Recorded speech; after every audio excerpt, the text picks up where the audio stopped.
Approximately 75 people in Portsmouth assembled to commemorate the September 11th terrorist attacks Thursday. Police Chaplin Pat Testerman spoke about the event and its effects. Some say the world changed forever when a handful of terrorists, driven by a hate and twisted theology, hijacked some airliners and turned them into weapons. And certainly life changed for all of us in this country and beyond. The sudden and devastating loss of nearly 3,000 people drove us to anger and grief and despair. It plunged us further into a war that we know is on the verge of reigniting its flames again.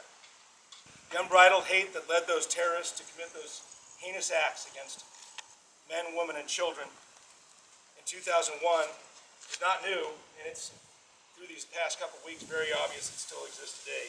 Probably the most clear evidence that our world is filled with sin and evil today, just like it has been through the ages.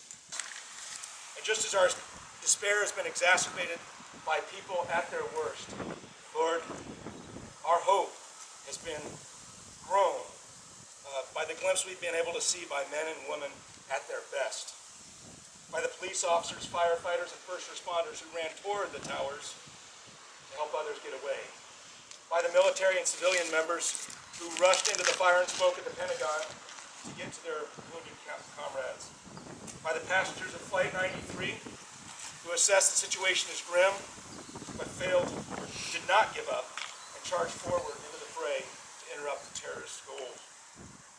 Nearly 3,000 people were killed during the attack in 2001, including Portsmouth resident Tom McGuinness, who was an American Airlines co-pilot.